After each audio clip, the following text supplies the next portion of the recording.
हरिः ओम श्री गुरुभ्यो नमः। हरिः ओम। ओम शन्नो मित्र शं वरुणः शन्नो भवत्वर्यमा शन्न इन्द्रो बृहस्पतिः शन्नो विष्णुरुक्रमः। नमो ब्रह्मणे नमस्ते वायो त्वमेव प्रत्यक्षं ब्रह्मासि त्वमेव प्रत्यक्षं ब्रह्म वदिष्यामि ऋतं वदिष्यामि सत्यं वदिष्यामि तन्मामवतु तद्वक्तारमवतु अवतु माम् अवतु वक्तारम्। ॐ शान्ति शान्ति शान्तिः। ॐ सहनाववतु सहनौ भुनक्तु सह वीर्यं करवावहै तेजस्विनावधीतमस्तु मा विद्विषावहै। ॐ शान्ति शान्ति शान्तिः। सदाशिवसमारम्भां शङ्कराचार्यमध्यमाम् अस्मदाचार्यपर्यन्तां वन्दे गुरुपरम्परां। श्रुतिस्मृतिपुराणानाम् आलयं करुणालयं नमामि भगवत्पादं शङ्करं लोकशङ्करं शङ्करं शङ्कराचार्यं केशवं बादरायणं सूत्रभाष्यकृतौ वन्दे भगवन्तौ पुनः पुनः। ईश्वरो गुरुरात्मेति मूर्तिभेदविभागिने व्योमवद्व्याप्तदेहाय दक्षिणामूर्तये नमः। निधये सर्वविद्यानां विशदे भवरोगिणां गुरवे सर्वलोकानां दक्षिणामूर्तये नमः। ॐ नमः प्रणवार्थाय शुद्धज्ञानैकमूर्तये निर्मलाय प्रशान्ताय दक्षिणामूर्तये नमः।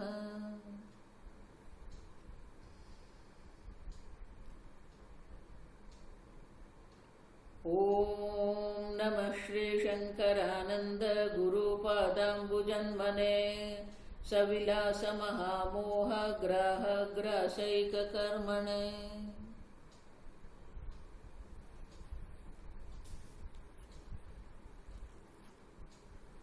श्लोक नंबर 18। महत्तमं विरक्तौ तु विद्यानन्दे तदीरितम् एवं क्षान्तौ तथौदार्ये क्रोधलोभ निवारणात् 19। यद्यत् सुखं भवेत् तत्तद् ब्रह्मैव प्रतिबिम्बनात् वृत्तिष्वन्तर्मुखा स्वस्य निर्विघ्नं प्रतिबिम्बनम्। महत्तमं विरक्तौ तु विद्यानन्दे तदीरितम्। वैराग्य युक्त जो वृत्ति है उसमें महत्तमम सुखम, आप समझो, श्रेष्ठ सुख जो है वो वैराग्य है। कल हमने देखा। एवं शांतो, शांति के कारण क्रोध की निवृत्ति है और औदार्य के कारण लोभ की निवृत्ति है। क्रोध लोभ निवारणात्। अब तो ये तीन ही, वैराग्य है, शांति है, औदार्य है। तो ये शांत वृत्ति जो है वहीं पर वैराग्य है। जहां राजसिकता है वहां तो प्रवृत्ति है, मोह है, लोभ है। अब देखो, और इसलिए कहते हैं कि जो शांत वृत्ति में प्रतिबिंब ब्रह्म का होता है, और इसीलिए कैसे होता है वो तो आगे के श्लोक में कहते हैं यद्यत् सुखम भवेत् तत्तद् ब्रह्मैव प्रतिबिंबनात्। अब देखो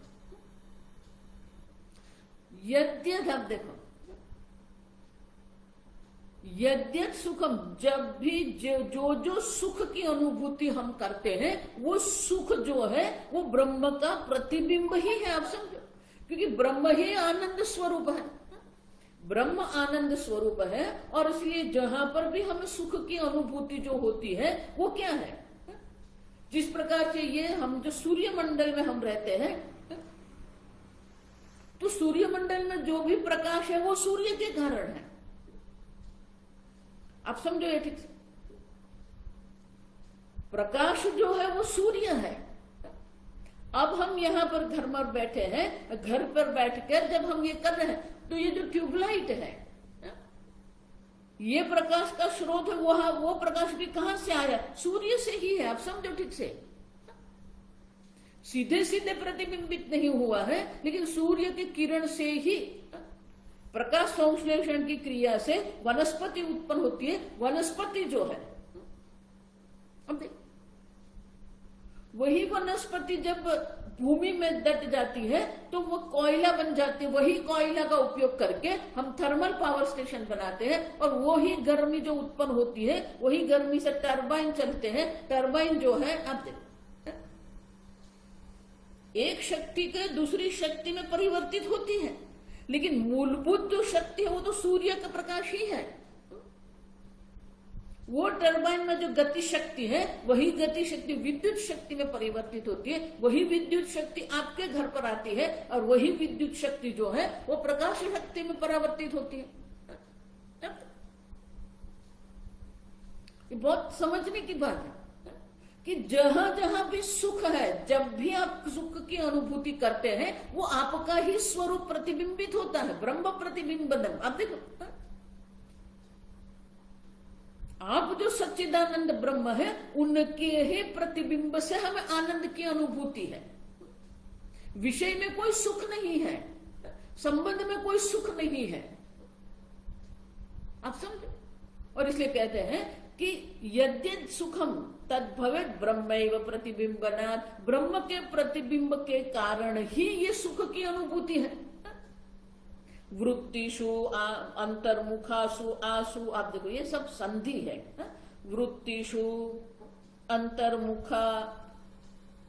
अंतर्मुखासु वृत्तिषु आसु, आसु अंतर्मुखासु वृत्तिषु निर्विघ्न प्रतिबिंबनम। जो बहिर्मुख वृत्ति जो है, जो राजसिक है, तामसिक है, वहां ये आनंद स्वरूप आनंद स्वरूप का प्रतिबिंब नहीं पड़ता, हम देख के गया। लेकिन जो अंतर्मुख वृत्ति जो है, जो वैराग्य युक्त वृत्ति है, जो शांत वृत्ति है, जो निर्मल है। अब अंतर्मुख मानी क्या है, देखो ये अंतर और बाह्य जो है ना, सापेक्ष है। आप समझो ठीक से, अंतर्मुख मानी क्या, अंदर जाना है क्या, नहीं। हम एक रेखा सीमा बनाते हैं, और सीमा के आधार पर हम अंदर बाहर करते हैं। आप समझो,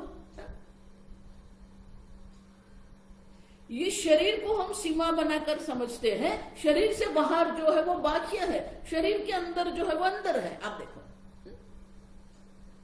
ये घर की दीवार हम देखते हैं, तो दीवार से अंदर जो है उसे अंदर कहते हैं, दीवार से उस और है उसे बाहर कहते हैं।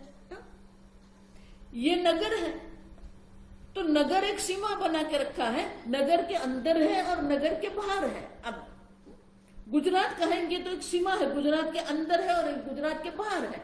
भारत देश कहेंगे, अब देखो ये शब्द आप भूल जाओ, इंडिया शब्द, भारतवर्ष है ये। तो भारत जब हम कहते हैं तो अंदर भी है, भारत से उस और है, वो बाहर है। आप देखो, हम सीमा बनाते हैं। आप देखो, सीमा बना के हम अंदर बाहर करते हैं। मेरा शरीर इसलिए बहुत सुंदर कहते हैं। तो सीमा कहां पर है, आप देखो, शरीर को आप सीमा बना के देखते हो तो शरीर से बाहर और शरीर के अंदर है। इंद्रिय जो है वो क्या है, इंद्रियाणि पराण्याहुः इंद्रियेभ्यः परं मनः। अब देखो, परम मानी जो सूक्ष्म है, जितनी सूक्ष्मता अधिक होती है उतनी व्यापकता अधिक है। तो ये स्थूल शरीर जो पंच महाभूत का बना हुआ है उससे भी सूक्ष्म तो इंद्रिय है, इंद्रिय की व्यापकता अधिक है।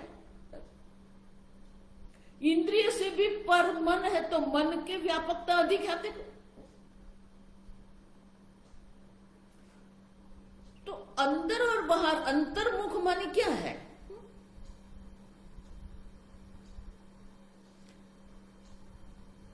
जो बाह्य जगत की ओर है ना उसे बहिर्मुख कहते हैं। जो वृत्ति जो है वो वृत्ति जगदाभिमुख है, विषयाभिमुख है, उसे बहिर्मुख कहते हैं।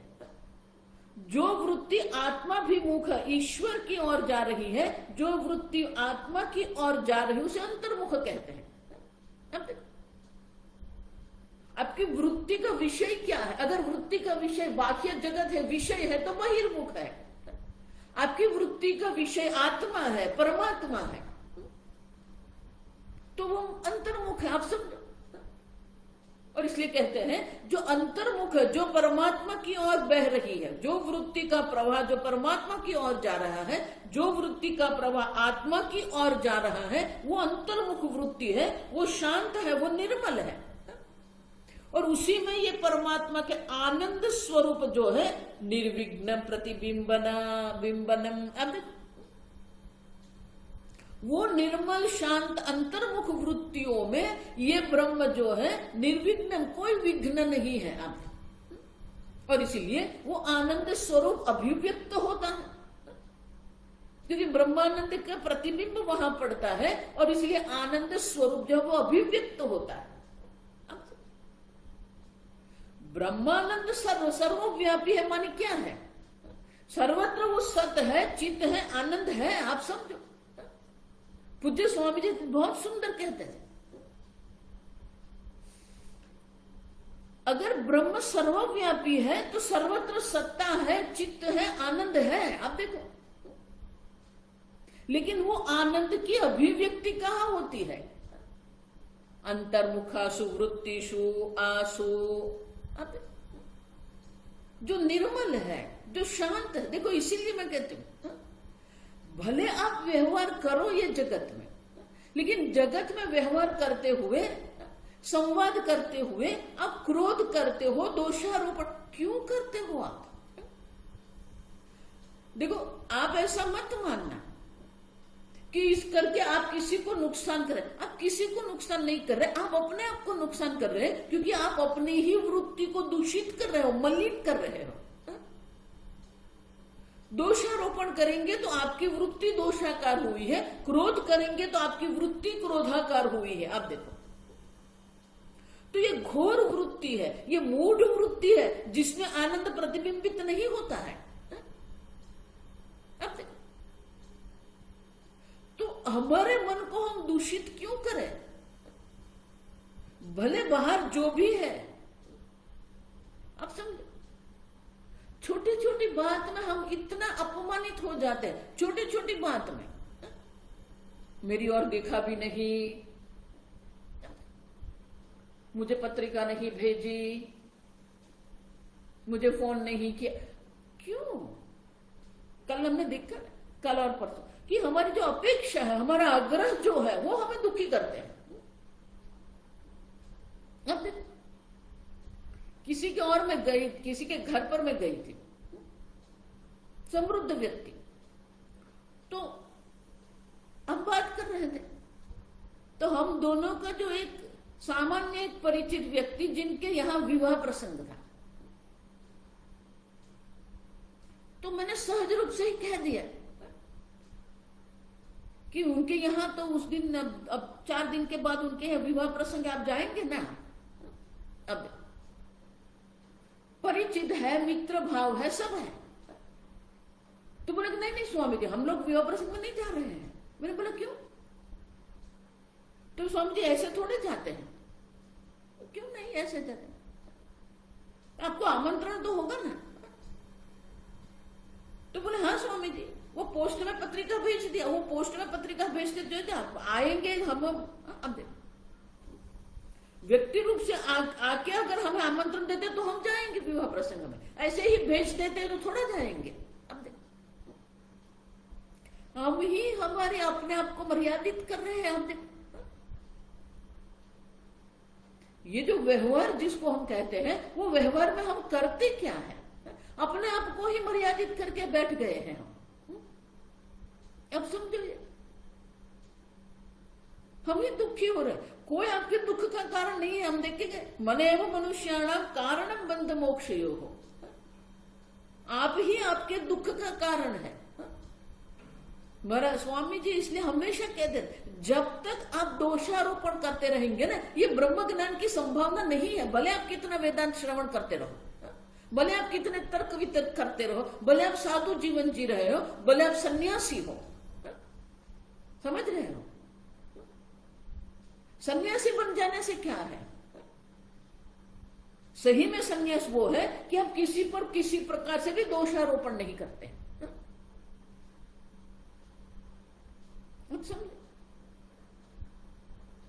इसीलिए भक्ति आवश्यक है। आप समझो, कल जो मैंने कहा, आज भी जो मैच्योरिटी, परिपक्वता, हमारी बुद्धि में वो परिपक्वता ही नहीं है। दोषारोपण कर रहे हैं, आक्रोश कर रहे हैं, अपेक्षा करते हैं, आग्रह कर, ये क्या है? ये अपरिपक्वता नहीं है। शांति ही औदार्यम, अब देखो ये परिपक्वता है। और इसलिए कहते हैं आसु अंतर्मुखासु वृत्तिषु, इस प्रकार से ये जो अंतर्मुख वृत्ति है, उसी में ये ब्रह्म का आनंद स्वरूप प्रतिबिंबित होता है। अब देखो, तो आप ही रजोगुण तमोगुण के कारण आप ही अपने स्वरूप को आवृत करके बैठे, अन्य कोई नहीं। आप, अन्य कोई आपको दुखी नहीं कर रहा है। सुख दुख से न कोपी दाता। अब देखो, भगवान स्वयं राम, भगवान स्वयं लक्ष्मण को कहते हैं, लक्ष्मण हमें सुखी दुखी करने वाले कोई नहीं है।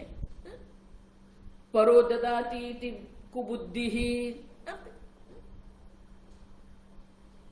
अब समझो, मैं कितने साधकों को जानती हूं, कितना वेदांतिक, वो हमेशा बस यही करते रहते।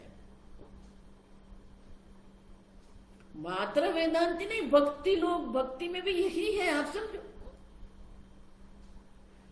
हमारा काम भगवान की भक्ति करना है, ये दोष आरोपण नहीं करना है।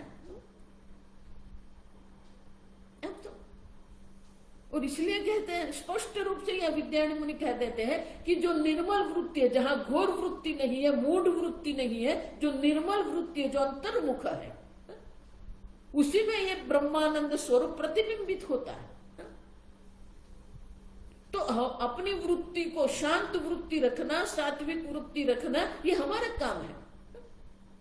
इसीलिए भगवान दूसरे अध्याय के आरंभ में ही अर्जुन को कह देते हैं, त्रैगुण्य विषय वेदा नैस्त्रैगुण्य भवार्जुन निर्द्वंद्व नित्य सत्वस्थ। अब देखो, दो शब्द में ही भगवान ने सब कुछ कह दिया। निर्द्वंद्व, ये संपूर्ण जगत द्वंद्व है। आप देखो, ये स्थूल शरीर की दृष्टि से शीत और उष्ण है, मन की दृष्टि से सुख और दुख है, बुद्धि की दृष्टि से मान अपमान है, अन्य व्यक्ति की दृष्टि से मान जय और पराजय है, अन्य वस्तु की, विषय की दृष्टि से लाभ और अलाभ है। अब देखो भगवान क्या कहते हैं, निर्द्वंद्व। ये द्वंद्व ही हमें सुखी दुखी करते, ये ही संस्पर्श भोगा। हम देखो, मात्रा स्पर्शस्तु कौन्तेय शीतोष्ण सुख दुखदाः। ये शीत उष्ण सुख दुख, ये द्वंद्व है। लेकिन ये द्वंद्व क्या है? आगमाः अपायिनाः अनित्याः। अब देखो, वो आने जाने वाले हैं, अनित्य है। तान् तितिक्षस्व भारत। अब देखो, तितिक्षस्व हमारी, हमारे मन को किसी भी प्रकार से दूषित न करें। तितिक्षा की व्याख्या शंकराचार्य जी क्या कहते हैं? तान् तितिक्षस्व भारत। क्यों? वो आने जाने वाले, वो अनित्य के लिए हमारे मन को हम क्यों दूषित करें? अब समझो, जीवन में अनेक प्रकार के द्वंद्व आते रहेंगे, और इसलिए आगे के श्लोक में भगवान कहते हैं यम ही न व्यथयन्ते ते। ये तेन मान कि ये द्वंद्व जो है, दो जो है ना द्वंद्व, न व्यथयन्ते पुरुषम पुरुषर्षभ। बाह्य जगत कुछ भी करे, हम क्यों व्यथित हो जाए? यम ही न व्यथयन्ते ते। अब ये द्वंद्व जिसको व्यथित नहीं करता है, सो अमृतत्वाय कल्पते, उसे ही अमृतत्व के लिए वो समर्थ बनता है। कल्पते माने कि अधिकारी बनता है, समर्थ बनता है। हमें ये ब्रह्मानंद की अनुभूति करनी है तो ये प्रथम जो है कि ये द्वंद्व से हम व्यथित ना हो। लेकिन हमारी बुद्धि ऐसी बन गई है, हम शिशु अवस्था से ही हमें ये सिखाया गया है। ये पलायन वृत्ति जो अर्जुन की भी पलायन वृत्ति ही थी, नयोत्साहिति गोविंद, ये क्या है? पलायन वृत्ति है, नहीं करूंगा। आप समझो, स्वामी जी इसलिए बहुत सुंदर हमें कहते थे कि एक बार आपने 3.5 वर्ष तक आश्रम में गुरुकुलम में रह के आपने ये प्रस्थांतरी का अभ्यास कर दिया अब, लेकिन उससे कुछ हमें ये हुआ, लेकिन उनका अनुभूति जो हमें करनी है, निधिध्यासन मनन करना है। और उसके लिए क्या करना पड़ेगा? ये शास्त्र श्रवण करते हैं, उसी प्रकार से जो प्रवचन करते हैं वो मनन बन जाता है। क्योंकि हमारे यहाँ बुद्धि में कहां कहां पर कुछ संशय है या अस्पष्टता है, वो कब आपको समझ में आएगी? आप किसी को समझाएंगे तब आपको समझ में आएगी कि कैसी कैसी बात है जो आप अभी भी समझे नहीं है, ये आपके लिए अस्पष्ट है। स्वाध्याय प्रवचनाभ्याम न प्रमदितव्यम, तैत्तिरीय उपनिषद भी क्या कहते हैं? आप समझो, तो स्वामी जी हमें कहते थे कि मैंने तो आपको 3.5 वर्ष का गुरुकुलम में रखा है, आपने अध्ययन किया है, now you face the world. समझो, भगवान ने अर्जुन के पास कोई बॉन्ड नहीं लिया था कि आप हमारे आश्रम में रहेंगे तो इतने वर्ष तक ये करना पड़ेगा, नहीं, यथेच्छसि तथा कुरु। आप समझो, तो स्वामी जी सबको कहते हैं अब आप अपने प्रदेश में जाइए और शास्त्र अध्ययन कराइए। You face the world. जब तक अब ये जगत का अनुभव नहीं करेंगे, मनोविज्ञान में उसे कंफर्ट जोन कहते हैं। हमारा अपना एक कंफर्ट जोन होता है जिसमें हम सुरक्षा अनुभव, हमारे एक सुरक्षा का अनुभव करने का एक विस्तार होता है, जहां हम सुरक्षा की अनुभूति करते हैं। आप उससे बाहर निकल जाएंगे, वहां जाके भी अगर आप शांत रह सकते हैं तो वो आपका परिपक्वता है। स्वामी जी स्पष्ट रूप से कहते हैं आप जाइए, यू फेस द वर्ल्ड, ये जगत का अनुभव करिए, जगत में व्यवहार करिए, जगत का सामना करिए। क्योंकि जब तक ये जगत का सामना हम नहीं करेंगे तब तक हमारे अंदर ये परिपक्वता नहीं आएगी। आप समझ, और जब तक ये परिपक्वता नहीं होगी ब्रह्म ज्ञान की कोई संभावना नहीं है। और इसलिए भगवान कहते हैं यम ही न व्यथयन्ते ते। अब देखो, ये द्वंद्व जिसको व्यथित नहीं करते हैं, अब देखो, माने हमारे सामने अनुकूलता प्रतिकूलता दोनों, प्रतिकूलता आएगी लेकिन हम व्यथित नहीं होंगे। ये किसका दायित्व है? आपका दायित्व है। व्यथित होना न होना आपका दायित्व है। अब सब नहीं स्वामी जी वो मुझे ऐसा बोल के गए, ठीक है बोलने दो। अब समझो, अगर कोई आपका अपमान कर रहा है तो आपके पास एक विकल्प ये है कि आप उसको छोड़ के भाग जाइए। ये तो पलायन वृत्ति है। आप उनका सामना करिए, आप सिद्ध करो कि आप अपमान के लायक नहीं है। वो स्वयं समझ जाएंगे कि मैंने जो कहा है किया है वो अयोग्य है। आप वहां डटे रहो, वो स्वयं आके आपको कहेंगे स्वामी जी उस दिन मैंने आपसे जो बात किया ना वो ठीक नहीं। आप ऐसा वर्तन करो कि उनको अपने आप में समझ में आ जाए कि मैंने जो किया था वो अयोग्य है। आप भागते रहेंगे, कहां भागते रहेंगे? देखो ये चाकू होता है ना, नाइफ, उनका उपयोग हम करते हैं प्रतिदिन, लेकिन उनको भी हमें क्या करना पड़ता है? तीक्ष्ण बनाना पड़ता है।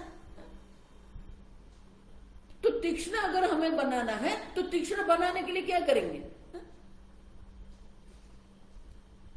जो रफ, अब देखो हिंदी में रफ को क्या कहते हैं पता नहीं, तो जो रफ जो होता है वो पत्थर पर उसको घिसना पड़ता है, तब तो वो तीक्ष्ण बनेगी। अगर आप अनुकूल वातावरण में ही रहेंगे और प्रतिकूलता से आप पलायन होते रहेंगे, भागते रहेंगे, तो आपके अंतःकरण में जो तीक्ष्णता जो है, आपके अंतःकरण में जो स्पष्टता नहीं आएगी, आप समझो। और इसीलिए आंसू अंतर्मुख वृत्ति माने की ये परिपक्वता आपके अंदर है कि आप किसी भी प्रकार की प्रतिकूलता का सामना करने को तैयार है, कोई पलायनवाद नहीं है। अंतर्मुख माने पलायनवाद नहीं, आंख बूंद के बैठ गए, अंतर्मुखता नहीं है। वेदांत की अंतर्मुखता अलग है, योग की अंतर्मुखता अलग है।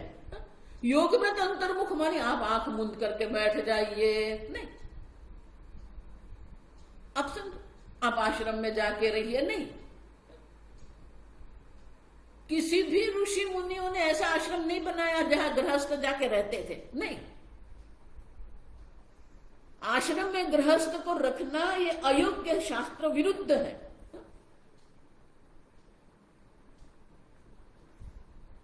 देखो मेरी बात आपको कटु लगेगी, लेकिन जो शास्त्र है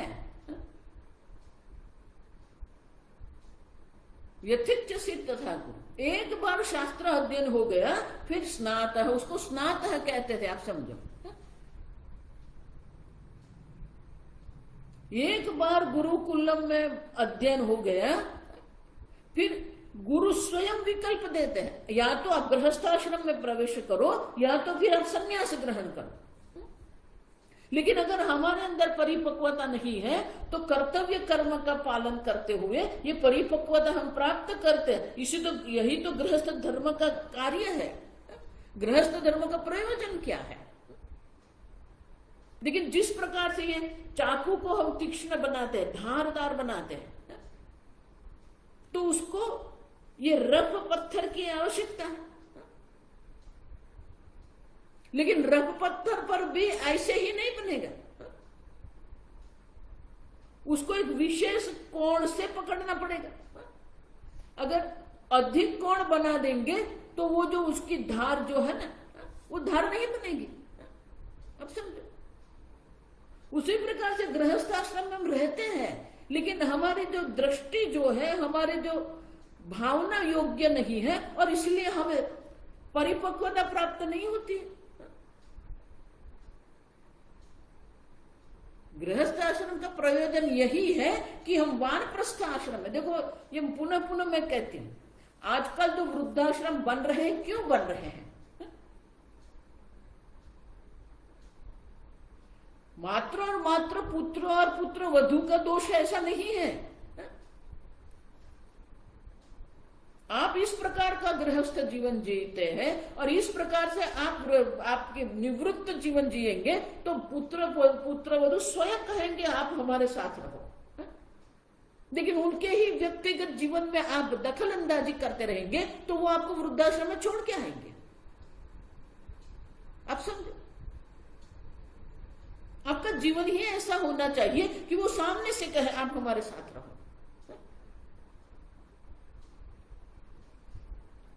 ऐसा मत मानना कि एक और से दोष, दोनों ओर से दोष है, दो हाथ से ही ताली पड़ती है।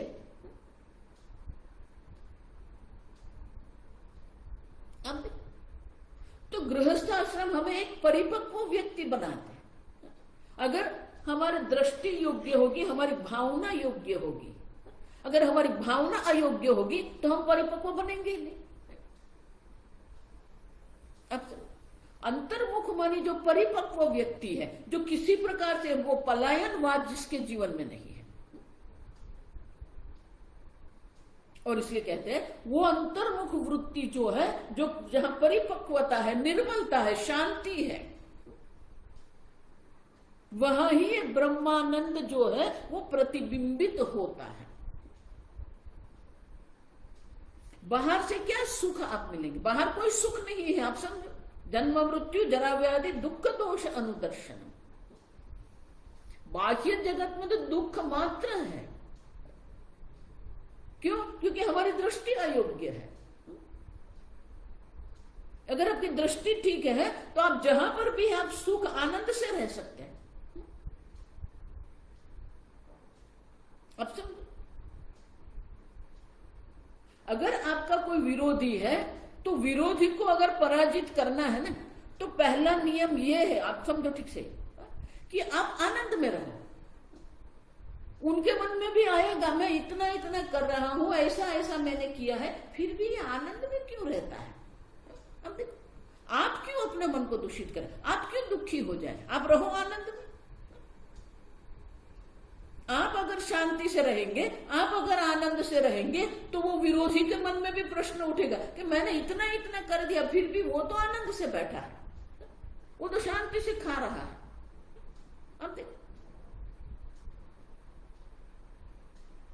अब समझो, ये वेदांत पलायनवाद नहीं है। वेदांत ये कहता है किसी भी प्रकार की परिस्थिति का आप सामना कीजिए, आप उससे भागिए मत। अर्जुन भी भागने का कह रहा था, नहीं उत्से गोविंद, भगवान नहीं कर लड़ूंगा। भगवान ने क्या कहते? सम सुखम दुखम च तथा मान अपमान यो युद्धाय कृत निश्चय। अब युद्ध सुख दुखे समय कृत्वा लाभा लाभो जया जयो युद्धाय युज्य। आप युद्ध का कृत निश्चय, आप निश्चय करो कि इस परिस्थिति का सामना में करने को तैयार हूं, लेकिन उसके लिए क्या करना पड़ेगा? सुख दुखे समय कृत्वा लाभा लाभो जया जयो। अब देखो, सब जगह यही बात भगवान कर दे, निर्द्वंद्व। 12वें श्लोक में भी आप देखिए वही भगवान कह रहे, तुल्य निंदा स्तुतिर मौने। आप देखो, शुभाशुभ परित्यागी। जब तक ये द्वंद्व से हम ऊपर नहीं उठेंगे, ये ब्रह्मानंद की अनुभूति की कोई संभावना नहीं है। और इसलिए अगर हमारे मन को निर्मल करना है, हमारे मन को निर्मल रखना है, तो बाह्य जो भी द्वंद्व है उससे हमें व्यथित नहीं होना है। बिल्कुल प्रारंभिक उपदेश में भगवान ये कहते हैं, यम ही न व्यथयन्ते एते न व्यथयन्ते। ये कभी ये द्वंद्व जो है वो जिसको व्यथित नहीं करते हैं। इनका अर्थ क्या हुआ? दुखी होना न होना आपके हाथ में है। आप समझो,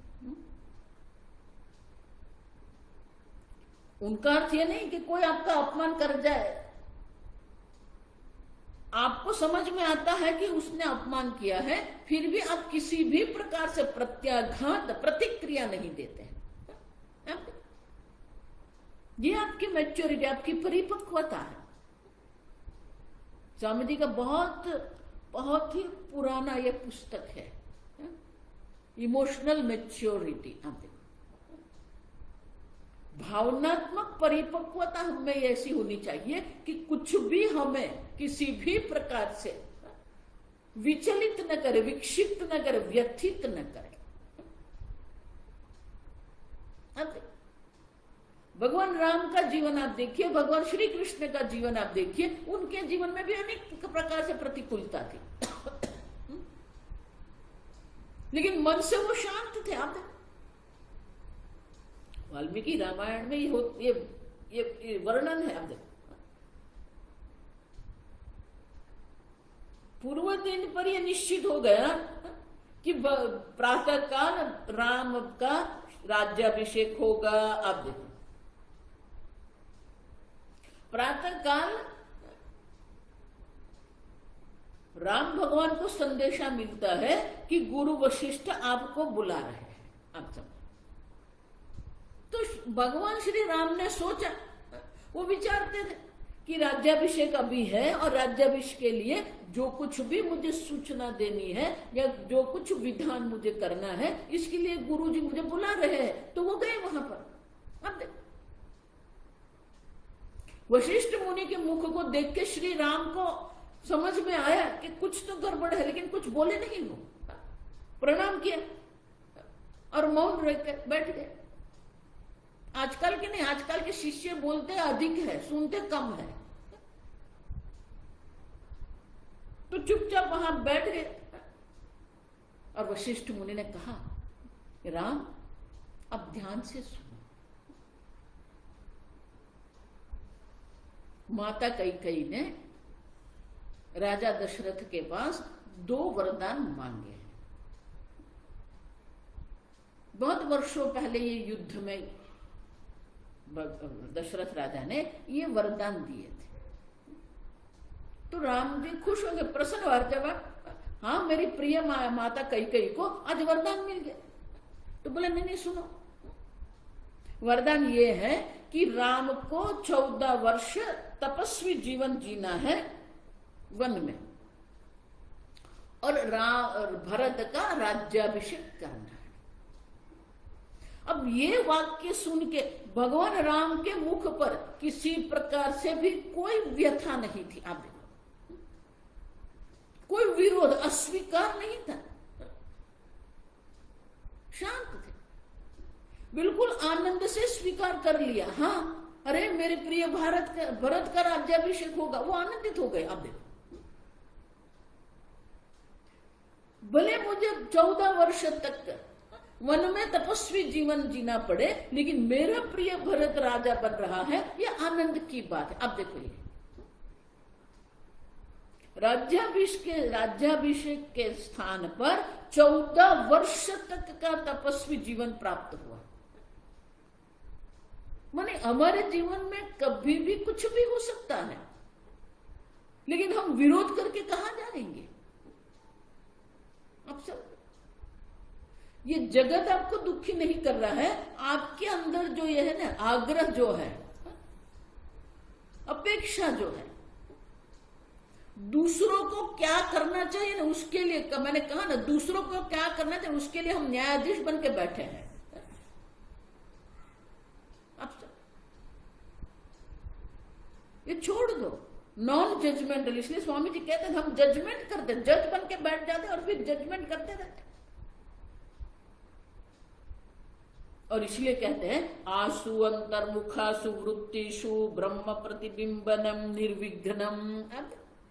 जब तक आपका मन अंतर्मुख नहीं हो जाएगा, जब तक आपका मन निर्मल शांत नहीं होगा, निर्विघ्नम प्रतिबिंबनम संभव नहीं है। आप समझो, निर्मल शांत मन में ही कोई विघ्न नहीं है, और जो सच्चिदानंद ब्रह्म का जो स्वरूप है, वैसा की वैसा ही आपकी ही वृत्ति में प्रतिबिंबित होगा। क्योंकि आपकी वृत्ति में ही तो वो ज्ञान होना है। ब्रह्मविदाप्नोति परम यो वेद निहितम गुहायाम परमे व्योमने। अब वो ब्रह्म तो परम आनंद, ब्रह्मविदाप्नोति परम। अब देखो, जो ब्रह्म ज्ञानी उसे परम आनंद की प्राप्ति होती है, लेकिन वो परम की प्राप्ति कहाँ होती? यो वेद निहितं गुहायाम। अब देखो, ब्रह्म ज्ञान आपकी बुद्धि में ही होना है, तो आपकी बुद्धि को निर्मल करना यह आपका दायित्व है। और इसलिए कहते हैं निर्विघ्नं ब्रह्म प्रतिबिंबन। किसी भी प्रकार के विघ्न के बिना वो ब्रह्मानंद का प्रतिबिंब आपकी वृत्ति में पड़ता है। और ऐसा नहीं है कि ये ब्रह्मानंद या एक वृत्ति में ही अभिव्यक्त होता है, सर्वत्र सदा सर्वदा नित्य निरंतर अभिव्यक्त हो ही रहा है। हमने आगे देखा नित्य अनुभव स्वरूप से।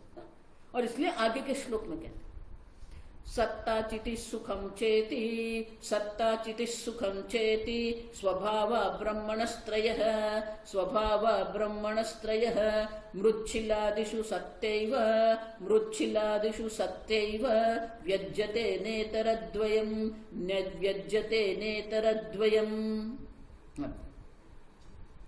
सत्ता चिति ही सुखम चैति। ये तीन जो है ना, त्रयः ब्रह्मणः स्वभावः, ये ब्रह्म का स्वरूप है। सच्चिद आनंद, सत्ता चिति और सुख, ये ब्रह्म का स्वरूप है। सच्चित सुखात्मकम ब्रह्म। अब अलग अलग शब्द से कहते हैं, बात एक ही है। सच्चित सुखात्मकम ब्रह्म, नाम रूपात्मकम जगत। और इसलिए कहते हैं सच्चित और आनंद जो है वो ब्रह्म का, ये तीन ब्रह्म का स्वरूप है और सर्वत्र ब्रह्म मात्र है। लेकिन उनकी अभिव्यक्ति क्या है? मृच्छिलादिषु सत्ता एव व्यज्यते न इतर द्वयम। मृत मानी मिट्टी, मिट्टी है। शिला मानी ये जो जड़ जगत जो है ना, जड़ जगत में सत्ता अभिव्यक्त होती है, चित्ती और आनंद अभिव्यक्त नहीं होता है। देखो ये भी मैं आपको बार बार कहती हूं, ये जगत में सत्ता अभिव्यक्त होती है। जहां ये प्राणी चेतन प्राणी है वहां सत और चित्त भी अभिव्यक्त होता है। और इसलिए कहते हैं ये जड़ जगत में ये ब्रह्म की सत्ता अभिव्यक्त होती है। इसीलिए भगवान क्या कहते हैं? सतः अभावः न विद्यते। अब देखो ये जो सत स्वरूप परमात्मा जो है वो सर्वत्र है, उनका कहीं पर भी कोई अभाव है ही नहीं। त्रिकाले भी तिष्ठति इति सत, तीनों काल में जो वही सत परमात्मा जो है वो सर्वत्र है, कहीं पर उनका अभाव है ही नहीं। और इसलिए कहते हैं कि ब्रह्म जो सच्चित स्वरूप, सच्चित सुख स्वरूप जो है उसकी जो सत्ता है, सत्ता चिति ही सुखम। तो ये जड़ जगत जिसको ब्रह्मांड हम कहते हैं वहां सत्ता अभिव्यक्त होती है। देखो यही समझना है ठीक से आपको। शंकराचार्य ये दर्शाते हैं सतः अभावन में सर्वत्र ये सब ब्रह्म है। द्वे बुद्धे सर्वत्र। हम जब कहते हैं ये घट है तो हम ये सोचते हैं कि एक ही बुद्धि है, घट बुद्धि। आप देखो शंकराचार्य जी कहते हैं नहीं, द्वे बुद्धि, दो बुद्धि है। आप देखो घट है, आप देखो तो घट बुद्धि भी है और है मानी सत बुद्धि भी है। आप देखो क्योंकि घट है कहते हैं ना हम, तो वो सत बुद्धि भी है, घट बुद्धि भी है, सत बुद्धि भी है। और इसलिए शंकराचार्य कहते हैं घट अस्ति, घट सन, पट सन, हस्ति सन, तो वो सत बुद्धि है। घट बुद्धि भी है, सद बुद्धि भी है, पट बुद्धि है, सद बुद्धि भी है, हस्ति बुद्धि, हस्ति मानी हाथी, हस्ति बुद्धि भी है, सत बुद्धि भी है। तो सत किसको कहेंगे? यम न व्यभिचरति, यद रूपेण यद निश्चितम तद रूपम न व्यभिचरति तत्सत।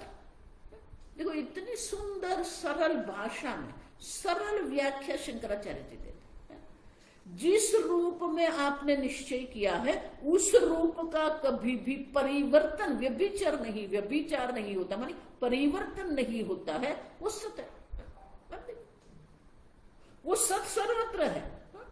मोबाइल अस्ति, गृह अस्ति, पत्नी अस्ति, तो वो सत सर्वत्र है, वो कभी परिवर्तित नहीं होता। पटस्थन तो पट है, घटस्थन तो घट बुद्धि से, पट बुद्धि से घट बुद्धि हो गए, तो वो परिवर्तित हो गए। मानी पट बुद्धि जो है वो सत नहीं है, वो असत है,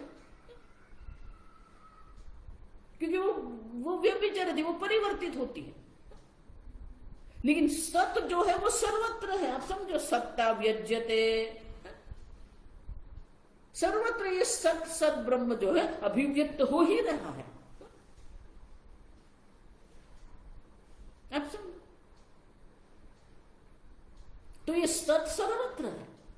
जो परिवर्तित होता हुआ नाम और रूप है। और इसलिए कहते हैं कि ब्रह्म की जो सत्ता जो है वो स्वरूप संपूर्ण जगत में अभिव्यक्त हो रहा है। न इतर द्वयम, चिति और सुख जो हम कहते हैं वो ये जगत में अभिव्यक्त नहीं होता है। तो बोले सत और चित कहां अभिव्यक्त होता है? तो आगे के श्लोक में दर्शाते सत्ता चितिर्द्वयम व्यक्तम, सत्ता चितिर्द्वयम व्यक्तम, दिवृत्योर्घोर मूढ़योः, दिवृत्योर्घोर मूढ़योः, शांत वृत्तौ त्रयं व्यक्तम, शांत वृत्तौ त्रयं व्यक्तम, मिश्रम ब्रह्मैत्तमीरितम, मिश्रम ब्रह्मेत्तमीरितम।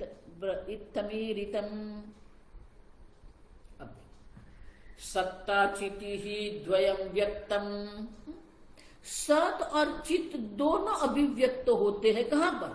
दिवृत्तयो हो घोर मूढ़यो हो। अब देखो द्विवचन, घोर वृत्ति और मूढ़ वृत्ति दोनों में, दोनों प्रकार की वृत्तियों में सत और चित दोनों अभिव्यक्त होते हैं। लेकिन घोर वृत्ति मूढ़ वृत्ति में वो तीसरा जो सुख वृत्ति जो है वो अभिव्यक्त नहीं होता। लेकिन शांत वृत्तो त्रयम व्यक्तम, अब देखो जो शांत वृत्ति है जो निर्मल है, त्रयम व्यक्तम, तीनों अभिव्यक्त होते हैं। अब समझ रहे हो मैं 2 दिन से जो आग्रह कर रही हूं ना, वैराग्य की आवश्यकता क्यों है, शांति की आवश्यकता क्यों है। आपके मन को शांत रखना ये आपका दायित्व है, आप समझो। आपको विक्षिप्त होना है कि नहीं होना है ये आपका दायित्व है। स्वामी जी हमेशा कहते कि जिसको दुखी ही रहना है तो भगवान भी उसके लिए कुछ नहीं करते। आपने ही आपके बारे में अभिप्राय बना के रख दिया मैं दुखी हूं, तो भगवान भी क्या करेगा? अब समझो। और इसलिए कहते हैं शांत वृत्तो त्रयम व्यक्तम, जो शांत वृत्ति है, जो सात्विक है, जो निर्मल है, जो किसी भी प्रकार से विक्षिप्त नहीं होती, विचलित नहीं होती है, जो अंतर्मुख है। देखो ये सब शब्द आवश्यक है। जो शांत है, जो निर्मल है, जो विचलित नहीं होती है, जो विक्षिप्त नहीं होती, जो अंतर्मुख है। त्रयम व्यक्तम, तीनों व्यक्त होते हैं, सच्चित सुख। और इसलिए कहते हैं मिश्रम ब्रह्म इत्थम ईरितम, तो वो जो ब्रह्म जो प्रतिबिंबित है वो बुद्धि वृत्ति से मिश्रित जो ब्रह्म है वो अभिव्यक्त हो रहा है। धी वृत्ति में वो ब्रह्म अभिव्यक्त हो रहा है, आप समझो। लेकिन वो ब्रह्म जो अभिव्यक्त हो रहा है वो स्वरूप नहीं है, आप समझो। मिश्रम ब्रह्म, क्यों? क्योंकि धी शांत वृत्ति से मिश्रित ये ब्रह्म है, शुद्ध ब्रह्म नहीं है। शांत वृत्ति में वो प्रतिबिंबित ब्रह्म है, बिंब ब्रह्म नहीं है। और इसलिए कहते हैं मिश्रम ब्रह्म इत्थम ईरितम, और इसीलिए उसको मिश्र ब्रह्म ऐसा कहा गया। इत्थम ईरितम माने इस प्रकार से उसका वर्णन किया गया है कि वो जो प्रतिबिंबित जो ब्रह्म है वो मिश्र ब्रह्म, क्योंकि वो धी वृत्ति के साथ मिश्रित हुआ है, शुद्ध ब्रह्म नहीं है। तो बोले ये मिश्रित ब्रह्म है, तो अमिश्रित ब्रह्म कैसे हमें प्राप्त होगा? शांत वृत्ति में तीनों सत्ता चिति ही सुखम तीनों अभिव्यक्त हो रहे हैं, लेकिन वो मिश्र ब्रह्म है क्योंकि धी वृत्ति के साथ है। तो बोले अमिश्रित ब्रह्म का ज्ञान जो है वो कैसे होगा? तो आगे के श्लोक में कहते हैं अमिश्रं ज्ञान योगाभ्याम, अमिश्रं ज्ञान योगाभ्याम तौ च पूर्वमुदीरितौ आद्य अध्याय योग चिंता, आद्य अध्याय योग चिंता ज्ञान अध्यायोर्द्वयोः, ज्ञानम अध्यायोर्द्वयोः। देखो ये अंतिम प्रकरण है, और इसीलिए विद्यार्थी मुनि कहते हैं अमिश्र ब्रह्म माने कि शुद्ध ब्रह्म, जो सच्चिद आनंद शुद्ध ब्रह्म की अगर आपको अनुभूति करनी है तो उससे भी आगे आपको निकलना पड़ेगा। वैराग्य है, निर्मलता भी है, लेकिन वो जो निर्मल बुद्धि में हमें जो अनुभूति हो रही है वो मिश्र ब्रह्म है, अमिश्र नहीं है। देखो इसलिए शास्त्र भी कहते हैं कि वैराग्य होने मात्र से ब्रह्म ज्ञान नहीं होगा। देखो ये पहले अध्याय से मैं कहती है, वैराग्य होने मात्र से ब्रह्म ज्ञान नहीं होगा। आप समझो, आपने साधु जीवन भी अपना लिया है, आप सन्यासी भी बन गए, ऐसे ब्रह्म ज्ञान नहीं होगा। आप कुंभ मेले में जाके देखिए, अनेक प्रकार के साधु, अनेक प्रकार के साधु जीवन है। वैष्णव संप्रदाय है, शैव संप्रदाय है, शंकराचार्य परंपरा है, आप देखो, आप समझे। और इसलिए कहते हैं ज्ञान योगाभ्याम तौ च पूर्वम ईरितौ। अमिश्रित जो शुद्ध सच्चिदानंद ब्रह्म जो है, उनका जो ज्ञान जो है वो ज्ञान और योग के द्वारा ही होगा। आप समझो, अमिश्रम ज्ञान योगाभ्याम, आप समझ रहे। और इसीलिए वैराग्य के बाद भी ये देखो, ये विवेक, वैराग्य, तितिक्षा, शमः, दमः, मुमुक्षुत्व, ये सब जो है ना, ये बहिरंग साधन है। ये आपके जीवन में एक व्यवस्था बनाते हैं, एक अनुकूलता बनाते हैं, एक पार्श्व भूमिका बनाते हैं। जब ये बन जाती है तब आंतरंग साधन की भी अपेक्षा रहती है। आत्मावारे श्रोतव्य है, मंतव्य है, निदिध्यासितव्य है। तो जब तक ये शास्त्र श्रवण मनन निदिध्यासन नहीं है, तब तक ये ज्ञान की संभावना नहीं आती। योग, आप योग भी हम देख के गए, ब्रह्मानंद योगानंद है। आप देखो, आप इसलिए कहते हैं आद्य अध्याय योग चिंता। आद्य मानी ये ब्रह्मानंद नाम का जो पंचक जो है, 5 अध्याय का जो ग्रंथ है, उसमें आद्य प्रथम ग्रंथ में ब्रह्मानंद योगानंद है। उसमें हमने योग का संपूर्ण विचार किया है। योग चिंता मानी कि पूर्णतः विस्तार पूर्वक हमने वो चिंतन किया है। जो परिपक्व मन है, जो शांत है। और तौच योग ज्ञानम अध्यायोः द्वयोः। आप देखो, तो पहले अध्याय में हमने ये योगानंद की चर्चा की है, विस्तार पूर्वक उसका चर्चा की है। और दूसरे 2 जो अध्याय है, आत्मानंद और विद्यानंद, आप समझो, उसमें हमने ये दोनों में ये ज्ञान की भी चर्चा की है।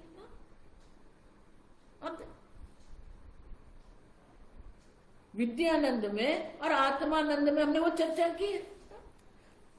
आत्मा ही एक आनंद स्वरूप है, अद्वैत में ही आनंद है। आप समझो।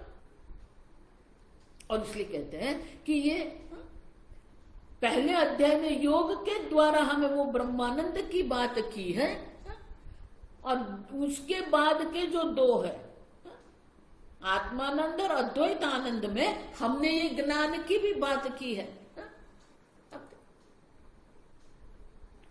तो उनके द्वारा ही एक बार आपको वैराग्य हो गया, एक बार आपका मन निर्मल शांत सात्विक हो गया, फिर ये शास्त्र अध्ययन के द्वारा हम ये शुद्ध ब्रह्म, अमिश्रित ब्रह्म जो है, शुद्ध ब्रह्म की अनुभूति कर सकते हैं। अब सब तो बोले कि ये संपूर्ण जगत जो है, अगर ये ब्रह्म स्वरूप है तो यहां सत्ता मात्र क्यों प्रकट होते हैं? तो इसलिए कहते क्यों होता है, तो कहते हैं क्यों, ये सब माया के द्वारा है। हम ये जो हो रहा है, सत्ता की अभिव्यक्ति होती है, सच्चित की अभिव्यक्ति होती है, सच्चित ब्रह्म सच्चित आनंद की भी ये अभिव्यक्ति जो हो रही है वो बिल्कुल व्यवस्थित है। माया कार्य से ये सब हो रहा है, आप समझो। क्योंकि आप सच्चित और आनंद स्वरूप है, लेकिन आपकी जो अनुभूति वो क्या है? असत्ता। मैं मर्त्य हूं, मैं अज्ञानी हूं, मैं दुखी हूं। अब तो बोले अगर सच्चित ब्रह्म जो सच्चिदानंद ब्रह्म सर्वव्यापी और मैं हूं वो, तो मुझे जो अभी अनुभूति हो रही है, मर्त्यपना की अनुभूति है, जड़ता की अज्ञानी की अनुभूति है, दुखीपना की जो अनुभूति है वो क्यों हो रही है? तो बोले ये सब माया कार्य है। कल हम वो देखेंगे कि ये सब माया कार्य है, माया के द्वारा ही ये सब जो है उससे बिल्कुल विपरीत अनुभव हमें हो रहा है। कल हम वो देखेंगे। ओम स्वस्ति प्रजाभ्यः परिपालयन्ताम् न्यायेन मार्गेण महिं महिषाः गोब्राह्मणेभ्यः शुभमस्तु नित्यं लोकाः समस्ताः सुखिनो भवन्तु काले वर्षतु पर्जन्यः पृथिवी सस्यशालिनी देशोऽयं क्षोभरहितः ब्राह्मणाः सन्तु निर्भयाः ओम सर्वेषां स्वस्तिर्भवतु सर्वेषां शान्तिर्भवतु सर्वेषां पूर्णं भवतु सर्वेषां मङ्गलं भवतु सर्वे भवन्तु सुखिनः सर्वे सन्तु निरामयाः सर्वे भद्राणि पश्यन्तु मा कश्चित् दुःखभाग् भवेत् असतो मा सद्गमय तमसो मा ज्योतिर्गमय मृत्योर्मा अमृतंगमय